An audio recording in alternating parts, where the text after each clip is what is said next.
कर्म विरहित जीव भी संसार सागर पार हूं। कर्म विरहित, राजन जी, कर्म विरहित माने, कर्म विरहित माने क्या है? हाँ, अब तो हो गया, अब तो हो गया पक्का। ज्ञान वर्ण आदि से रहित नहीं, शुभाशुभ कर्मों से विरक्त होकर भूमिका अनुसार होगा, लेकिन उसको करने की बुद्धि नहीं है, करने में रस नहीं है, करने में कोई उपलब्धि नहीं है, हैं? देखो, कर्म नए के अवलंबन में तत्पर, कर्म के पक्षपाती जीव संसार सागर में डूबे हुए हैं। डूबेंगे नहीं, क्या डूबे हुए हैं। और क्योंकि वे ज्ञान माने आत्मा को नहीं जानते, और ज्ञान नए के युग से पक्षपाती जीव भी डूबे हुए हैं, क्योंकि वे स्वच्छंदता से अत्यंत मंद उद्यमी हैं। बस कुछ नहीं करना, पड़े रहना, बस खत्म। तात्पर्य यह है कि वे स्वरूप प्राप्ति का पुरुषार्थ नहीं करते और विषय कषाय में बरतते हैं। किंतु जो जीव निरंतर ज्ञान रूप होते हुए, ज्ञान रूप परिणमित होते हुए कर्म नहीं करते, शुभाशुभ कर्मों से विरक्त रहते हैं और कभी प्रमाद के बस भी नहीं होते, वे जीव विश्व के ऊपर तैरते हैं।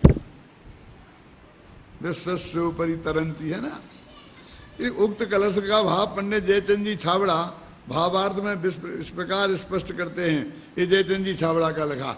अभय कुमार जी कहते हैं जयचंद जी छाबड़ा का कहाँ रह गया जाए, जहां भी मर्म की बात थी वहां हर एक को मैंने कोट किया और उनके नाम से किया।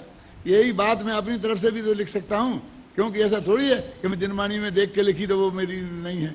सब लोग जो भी लिखते हैं वो जिनवाणी में देख के तो लिखते ही हैं। जब हम कलश का अर्थ कर रहे हैं तो वो जिनवाणी तो है ना कलश, तो उसी का तो अर्थ कर रहे हैं ना। है?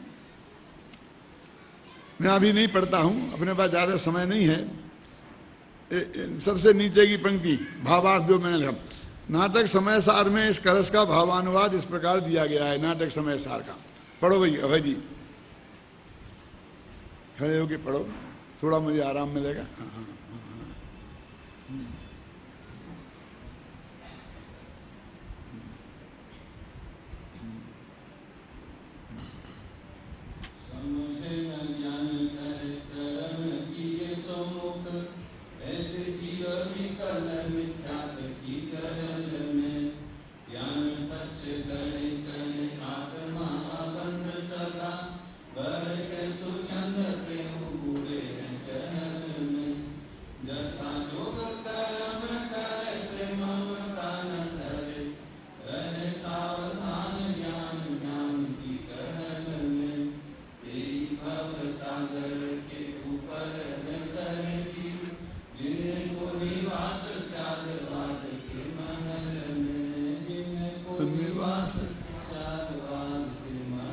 जो स्यादवाद के महल में रहते हैं। अरे स्यादवाद का महल कौन है? कि ज्ञान नय माने आत्मा का अनुभव और क्रिया नय माने भूमिका अनुसार स्वभाव और आचरण, ये दोनों का जो बैलेंस है उसका नाम है स्यादवाद का महल। वो स्यादवाद के महल में रहते हैं कौन? ज्ञानी जीव। अब और अज्ञानियों की क्या हालत है? समझे न ज्ञान कहें किया क्रिया सो मोक्ष। ज्ञान तो समझते हैं, ज्ञान माने आत्मा, आत्मा को तो समझते नहीं है। कुछ करोगे तो होगा ना। आत्मा आत्मा करने से क्या होता है? क्या लेना? कर्म किए सो मोक्ष, कुछ करोगे तो मोक्ष होगा। अभी बहुत तर्क देते हैं, गुरुदेव के सामने देते थे सारी पंडित पार्टी मुनिराज, ज्ञान क्रियाभ्याम मोक्षा, ऐसा राजवार्तक में लिखा है। लेकिन वहां क्या है? गुरुदेव बताते थे कि ज्ञान माने आत्मा को जानना और क्रिया माने आत्मा को जानते रहना।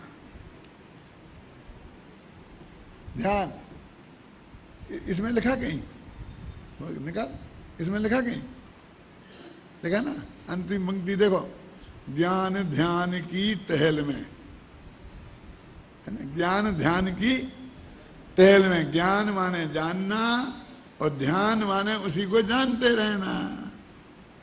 माने आत्मा को जानना और आत्मा को जानते रहना। तो जानना है ज्ञान और जानते रहना है क्रिया। ये क्रिया माने शरीर की क्रिया नहीं, ये जड़ की क्रिया नहीं। और जब ध्यान रूप क्रिया होगी तो तदन रूप शरीर की स्थिति भी होगी। ऐसा वो जो है ना, वो कहना वो त्रिभंगी लाल, ऐसे खड़े होकर के ध्यान नहीं हो सकता, नहीं होगा। ध्यान होगा तो कुछ स्थिर आसन में ही होगा। क्यों? दौड़ते दौड़ते नहीं होगा। लेकिन वो स्थिर आसन से नहीं होगा, समझे ना। जब भी होगा तो पहले स्थिरता तो आएगी ना। जब तुम एक जगह उपयोग को स्थिर करेगा तो शरीर की क्रिया रुकती है कि नहीं रुकती है? बोलिए, रुकती है कि नहीं रुकती है?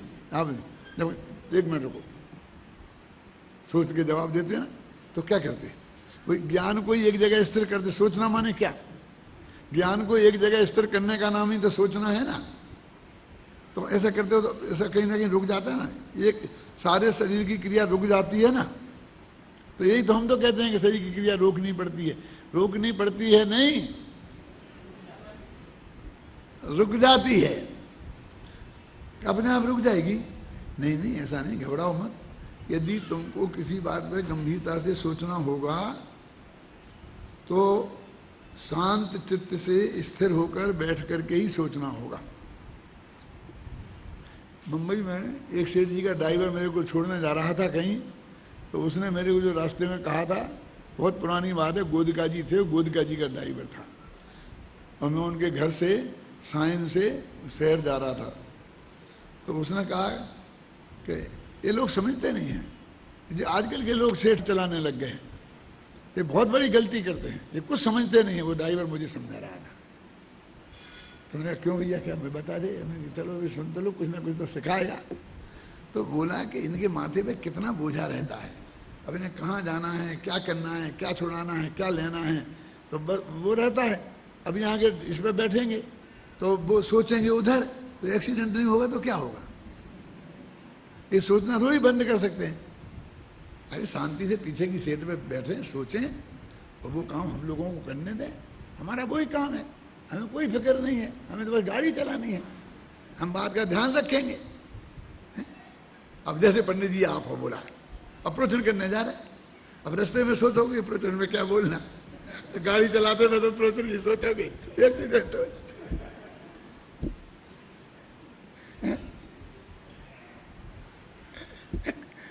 बात में दम है कि नहीं? सोचो। अपन अपने जीवन को देखो, मैं ड्राइवर का पक्ष नहीं ले रहा हूं, और ड्राइवरों की आजीविका मिले इसलिए मुझे चिंता नहीं है, ड्राइवर को होगी। लेकिन मैं कहता हूं उसका कथन 100% सत्य था। क्यों? हम किस आकुलता में, किस चिंता में, जल्दी पहुंचना है, इसमें वो जाके ये कहना है वो आने वाला है, प्लेन पे किसी को लेने जा रहे हैं, ऐसा ना हो कि प्लेन आ गया हो, मैं लेट पहुंचूं, लेट ना हो, ना मालूम कितने विकल्प जाल चलते हैं। अब तुम उनसे निपटोगे कि वो ड्राइवर से निपटोगे? बोलो, सही है ना? वो ड्राइवर भी समझा तो समझना चाहिए, ये नहीं मानना चाहिए कि अपने स्वार्थ के लिए कह रहा है। हम समझाएंगे भाई प्रवचन सुनना चाहिए, क्या अपनी भीड़ बढ़ाने के लिए कह रहे। अब क्या करें, बात बार है। हम तुमको दिनवाणी का स्वाध्याय की प्रेरणा दे रहे और तुम समझ रहे कि हम अपना एक ग्राहक बढ़ाने की कोशिश। तुम समझे ड्राइवर को नौकरी मिले, लेकिन वो बात फैक्ट है ना। तुम कितना विकल्प जाल में उलझे हो।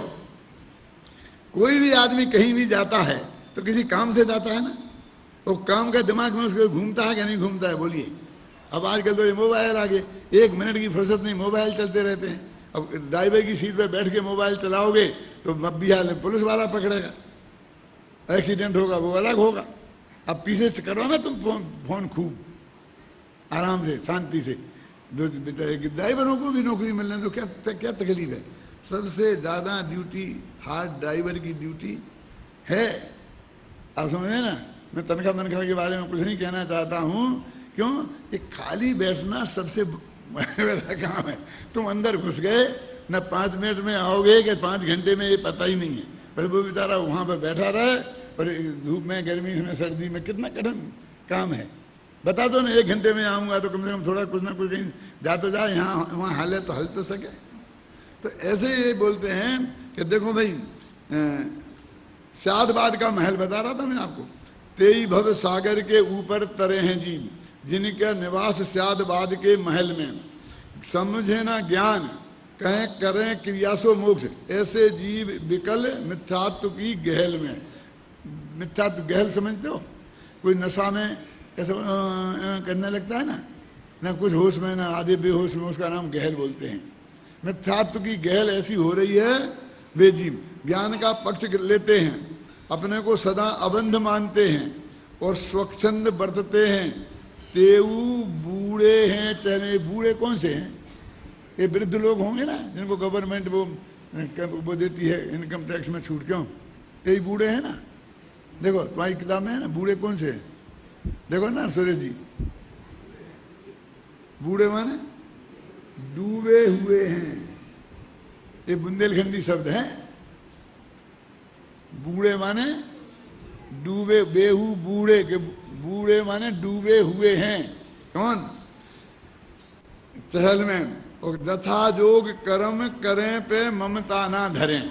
यथा योग भूमिका अनुसार कार्य तो करते हैं, लेकिन उसमें ममत्व एक नहीं करते हैं। और ज्ञान ध्यान की टहल में सावधान रहते हैं। और ज्ञान माने जानना, और ध्यान माने जानते रहना। वो क्रिया हो गई, वो ज्ञान क्रिया अभ्याम मोक्षा हो गया। वे वही संसार रूपी समुद्र से पार उतरते हैं। वे जीव कौन? कि जिनको निवास स्यादबाद के महल में, स्यादबाद के महल में जो रहते हैं, ऐसे जीवों का ही कल्याण होता है।